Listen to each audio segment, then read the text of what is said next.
amis, quel péché tu as commis? Mais quand j'ai abandonné Dieu, mes frères, je péchais avec tristesse parce que je connaissais la Bible, je connaissais la parole, je savais que Dieu était contre cela. Les rétrogrades sont les pires ennemis de l'Église. Un homme qui n'a jamais été parmi nous ne nous combattra pas comme celui qui a été au milieu de nous et qui nous combat. Les rétrogrades. Hier, tu as aimé Dieu. Aujourd'hui, tu ne l'aimes plus comme avant. C'est vrai que tu continues à venir à l'église, mais ton amour pour Dieu n'est plus. Si tu régnis Jésus devant les hommes, il te régnera devant le Père. Comment peux-tu régner Dieu devant des hommes qui ne te feront rien? Car l'homme ne peut rien te faire. Qu'est-ce qu'un homme peut te faire? La pire chose qu'un homme peut te faire, c'est te tuer. Physiquement, c'est tout. Mais si tu tues un chrétien physiquement, tu n'as rien fait parce qu'il continue à vivre. Qu'est-ce que tu peux me faire physiquement? Me taper? Si tu me tapes, j'aurai mal. Après, tu ne vas pas me jeter en enfer. Tu abandonnes Dieu qui peut te jeter en enfer ou t'amener au ciel pour des hommes qui ne peuvent ni t'amener au ciel, ni t'amener en enfer. Des chrétiens qui au boulot se comportent comme tout le monde. Pourquoi? Je veux faire cool, je veux faire genre, parce qu'aujourd'hui, l'homme veut être tellement accepté, aimé. C'est la maladie de l'homme moderne, être aimé. J'aime. Facebook, j'aime. Et dans leur vie, ils veulent toujours appartenir à un groupe, être aimé, être accepté. Être différent dans la société. Non, ils n'arrivent pas. On organise des fêtes dans la société. On met la musique mondaine. Le chrétien aussi danse pour que ses amis ne se moquent pas de lui. Les autres font des fausses factures et tout. Lui aussi fait des fausses factures pour qu'on ne dise pas qu'il est bête. Lui aussi c'est un homme courageux.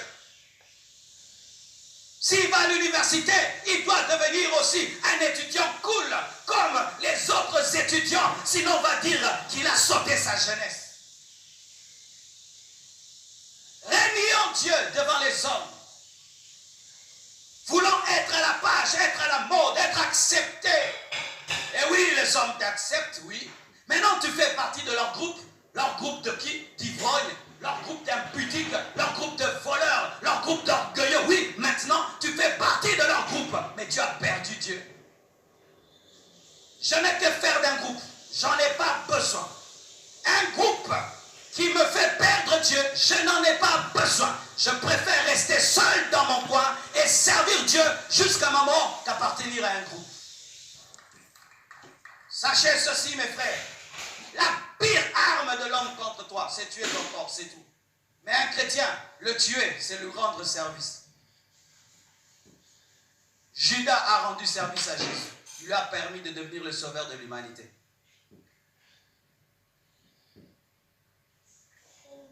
Donne-moi la main. Qui encore iront en enfer? Les chrétiens charnels. Les chrétiens charnels. Matthieu 22, verset 8 à 14. La Bible dit ceci. Alors il dit à ses serviteurs, les noces sont prêtes, mais les conviés n'en étaient pas dignes.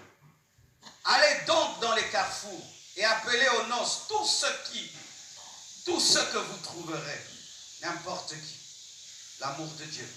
Ses serviteurs allèrent dans les chemins, rassemblèrent tous ceux qu'ils trouvèrent, méchants et bons. Waouh!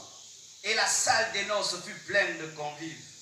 Le roi entra pour voir ceux qui étaient à table, et il aperçut là un homme qui n'avait pas revêtu un habit de noces. Donc, les méchants et les bons avaient revêtu les habits de noces, étaient acceptés par le roi, pourvu qu'ils aient revêtu les habits des noces. Mais lui, il entre dans la fête, il garde ses vêtements.